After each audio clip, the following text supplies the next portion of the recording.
everyone. I'm glad you're here. Thank you very much for joining me. Thank you for all the new subscribers stopping by.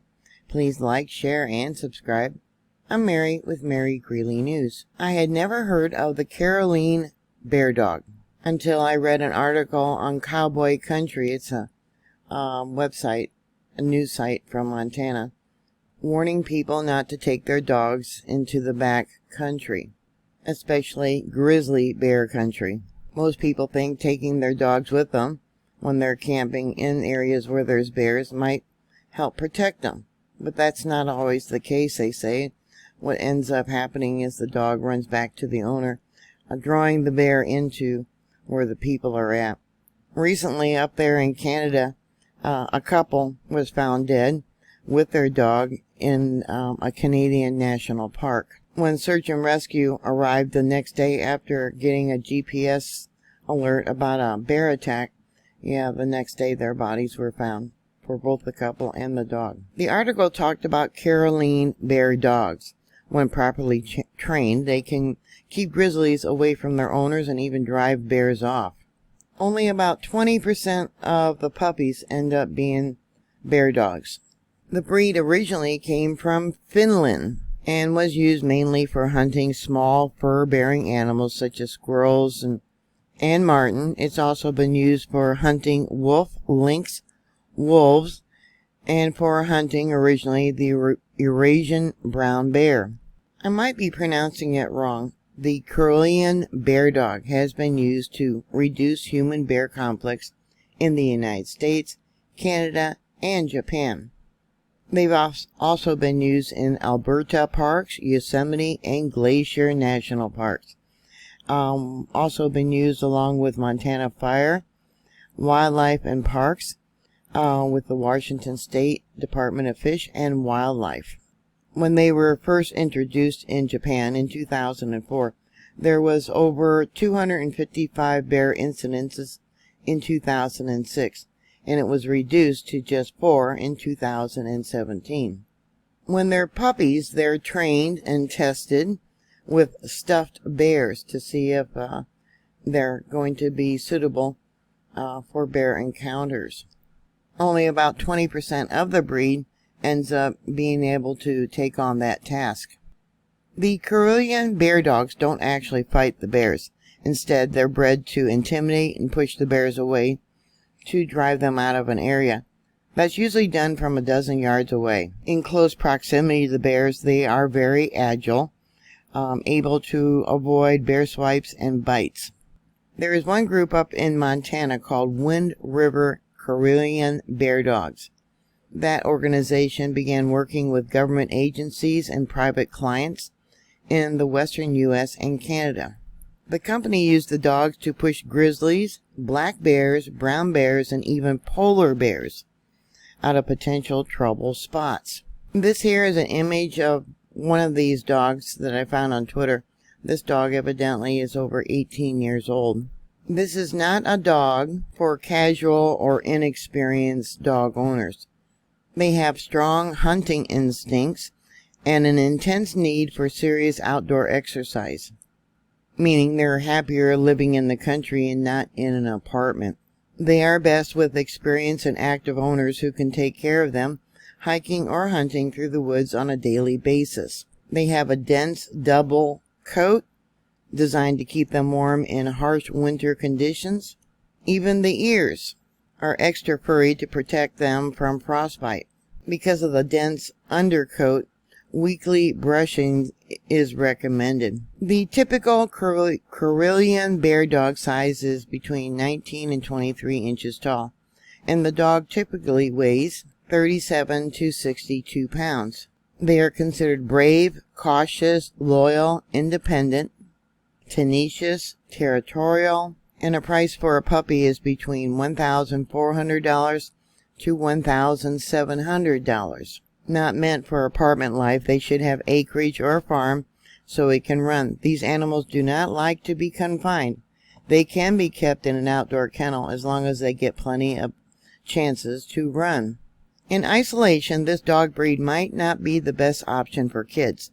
However, to mitigate the risk, have the puppy grow up with the kids and provide it with plenty of pleasure and relaxed experience with them. The all-weather coat is easy to care for, requiring little attention. Use a metal comb when the dog is shedding for easily removal of the loose hair from the undercoat. Like other Arctic dogs, the Karelian bear dog does not have a doggy odor. Expect this dog to shed regularly. Be prepared to vacuum often. I had a husky one time. They had an undercoat, and that thing, shed all the time. I had dog hair floating around everywhere, it seemed like all year round. But during the seasons when it was shedding, I often joked with my daughter. It was like a rabbit got killed because of the huge clumps of the undercoat that I would bring up during grooming. The Karelian bear dog also has a reserved but stable temperament and is very devoted to its master. They are normally aggressive with other dogs, particularly in their own territory, so they do not work well in a pack. This here is an image of two of the dogs after they brought down a bear. Actually, they didn't bring down the bear. What they do is they hurt them, and then that way the hunters can bring them down if it's a problem bear. Here's an image of one at a dog show. You can see how the tail is curled up over its back. They are fearless and self-confident and will attack a bear and other large game without hesitation.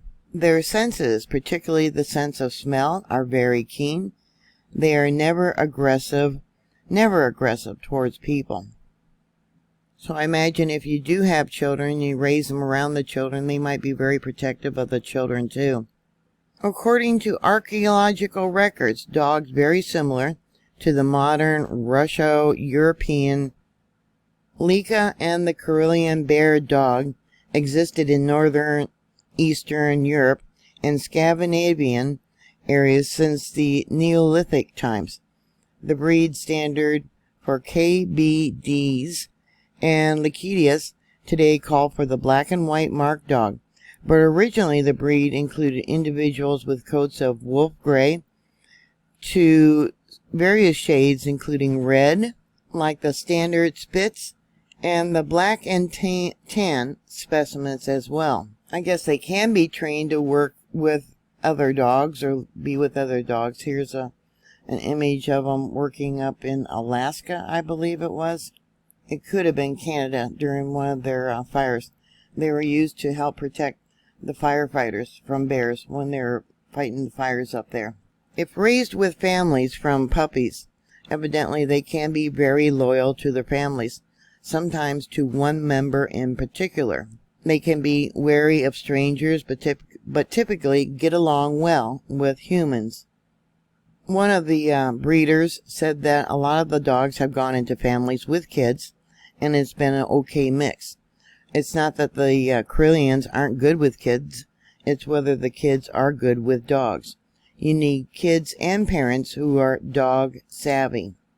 Younger children who respect and understand how to interact with dogs. And he said that supervision is always recommended. He also said that city slickers, apartment dwellers, and weekend warriors should look elsewhere for their perfect match. Karelians need plenty of outdoor exercise, and they need it on a daily basis. The ideal place for Karelians would be with a hunter or with someone who works in the brush and takes the dog to work with them. The ideal home would be on acreage. A large yard can be helpful, but be aware that Karelian bear dogs are known to be escape artists, so you need a fence that's up for the job. Reminds me of a dog that we had, my daughter had when she was little. We called her Tippy, and she was an escape artist. That dog actually knew how to put her paws inside the holes of a chain link fence to climb up over the fence.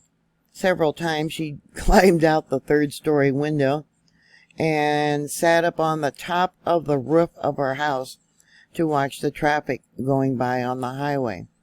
She was a mixed breed, raised with our family since she was a puppy, but maybe she was a mixed breed with this Karelian bear dog, I don't know. Karelians don't tend to get too excited about dog sports like agility, and repetitive games like fetch can leave them bored. But they often enjoy swimming. They're good for the home. They're clean, tidy, not destructive as a rule, and happy to lay in front of a fireplace, was another owner who said. Karelian bear dogs' health problems are rare, and the official lifespan is listed as 11 to 13 years. Well, that one fellow, let me show you the image again, had one that was over 18 years old. They're considered mentally mature not until they're about 4 to 6 years old. They also say that purebred Karelians are rare here in the United States. So most of the Karelian bear dogs are probably crossbred with other dogs here in the U.S.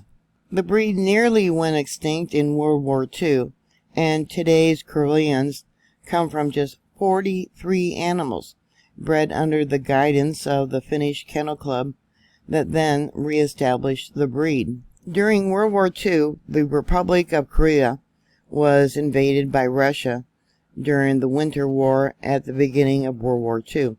As the people of Karelia evacuated, not all of their dogs were lucky enough to make it out. In fact, after the war, the breed primarily had to start over. The Finnish Kennel Club reclaimed 60 dogs and relied on just 43 to restart the breed. They do not always have to hunt with their master. They can be trained to work with other people. However, they are prone to separation anxiety due to their social nature. It is very rare for a Karelian bear dog to bite a human, but it may kill another animal if it feels threatened or hungry. Might be a good dog for a prepper who has a place out in the middle of nowhere, lots of acreage where they might have a bear or cougar or wolf problem. I don't know. That's basically all the information that I could find so far. I don't know why they're not used to deter, to drive off bad bears there at Yellowstone. They are used at Yosemite, and like I said, they're also used up in Alaska and Canada. So thank you very much for watching. Please share this video. You might know someone that might be interested in this breed. Please thumbs up, and I'll talk to you later. God bless you. Bye.